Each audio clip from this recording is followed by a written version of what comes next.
Muchas gracias.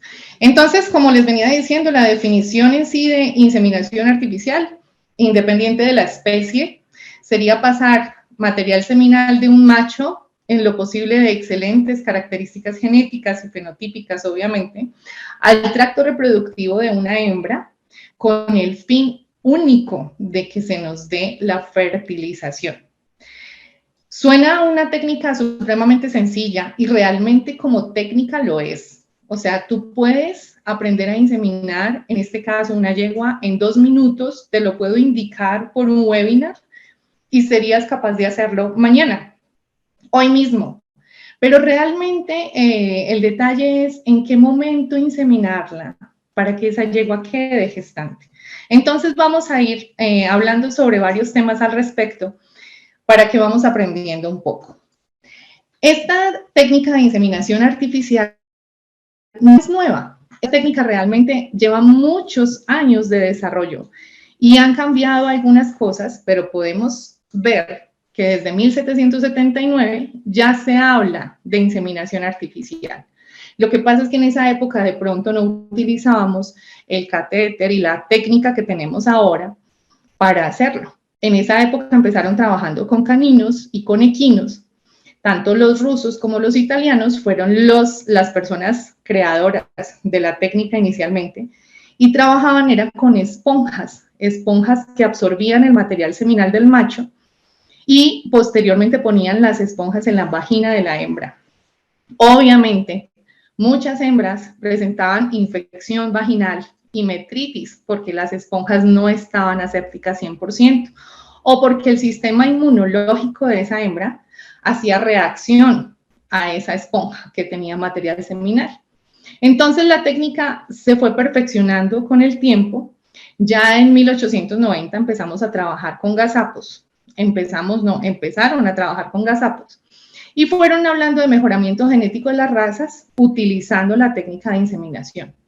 Pero el mejoramiento genético no se da como tal por la técnica, sino por la selección que nosotros hacemos del macho y de la hembra que vamos a trabajar con inseminación artificial. Por consiguiente, la prioridad es tener los mejores machos genéticamente superiores con características idóneas y las mejores hembras para poder tener una progenie de excelente calidad. Ahora bien, ¿cuáles son las ventajas de la técnica de inseminación artificial? Vamos a encontrar muchas ventajas y muy pocas desventajas. Una de las ventajas es que podemos acelerar el mejoramiento genético con la mayor difusión de sementales de alto valor.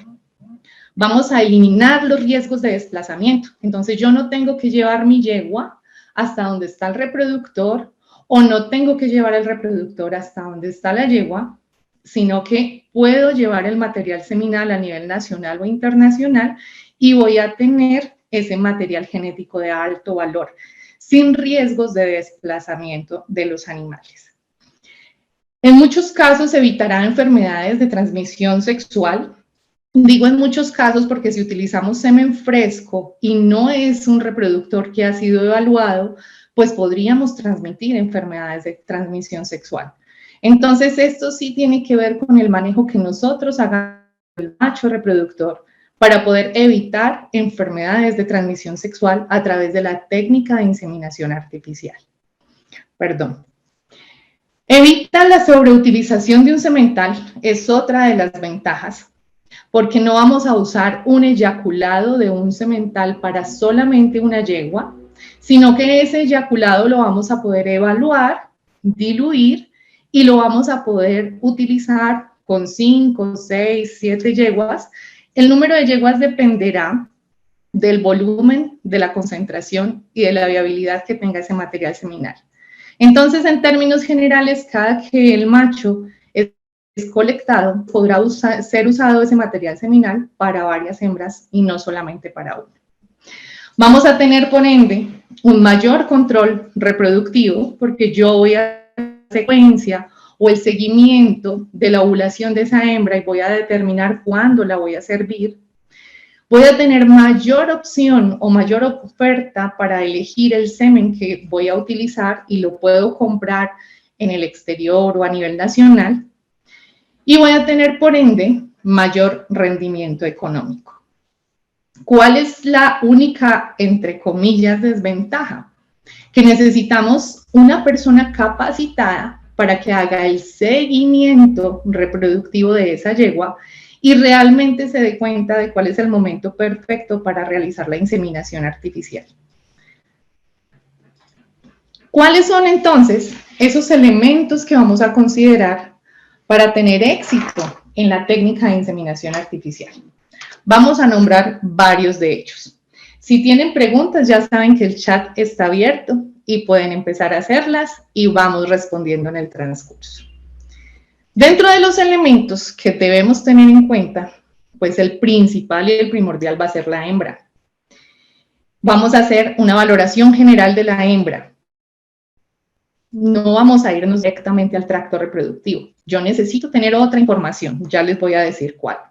Una correcta anatomía, una ciclicidad adecuada o idónea, una genética excelente, un medio ambiente en el cual esa hembra realmente esté adaptada y una alimentación balanceada. Cuando hablamos de valoración general, entonces yo no voy a llegar directamente a palpar esta hembra y a empezar a hacer un chequeo para inseminarla. Yo debo llegar y observarla, calificar su condición corporal, evaluar si tiene presencia de parásitos externos o no, si hay mucha presencia de moscas, si tiene garrapatas, si está coja, si esa hembra está en una pesebrera que es muy oscura o no.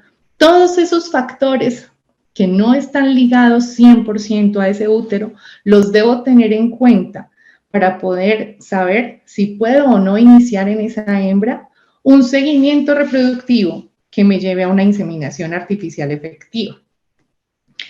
Ahí, después de evaluar lo externo, voy a evaluar esta parte. Voy a evaluar cómo está su sistema reproductivo a simple vista, o sea, lo que puedo ver en el exterior o los genitales exteriores. Entonces voy a evaluar la vulva, la posición de la vulva, si tiene un cierre adecuado o no. La imagen que tenemos a la izquierda es un cierre adecuado de vulva que no permite la contaminación cuando la hembra defeca.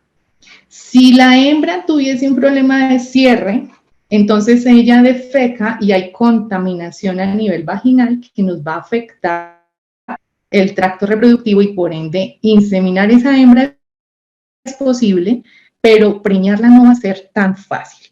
Entonces debemos evaluar el exterior, debemos conocer la anatomía interior.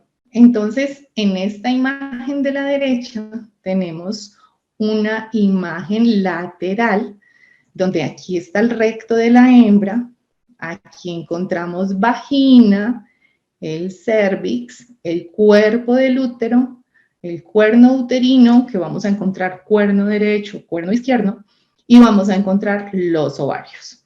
Entonces debemos tener claridad porque al momento de palpar vía rectal debemos identificar esas estructuras para poder saber en qué momento del ciclo está la hembra y cuándo la podría llegar a inseminar. Esta es una vista. Y aquí tenemos, en esta vista posterior tenemos entonces claridad de la ubicación de los ovarios que los vamos a encontrar hacia el dorso. Denme un momento, por favor. Otro factor a tener en cuenta va a ser el material seminal. Necesitamos que la calidad sanitaria de ese donador de semen sea excelente, que no tenga ninguna enfermedad ni adquirida ni nunca. Debe ser un reproductor extraordinario para que por lo mismo pueda producir un material seminal de buena calidad y podamos utilizarlo. Ese material seminal, lo ideal, si nos lo mandan a nosotros, porque nosotros somos quienes vamos a inseminar la yegua, lo ideal es que nosotros tengamos un microscopio básico y evaluemos ese material seminal antes de inseminar nuestra yegua.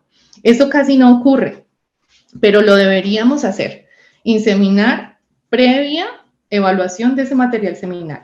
Obviamente, siempre que colectan un macho, el profesional que colecta ese macho hace la evaluación y los envíos. Pero es bueno que nosotros hagamos previo la evaluación también antes de utilizar el material.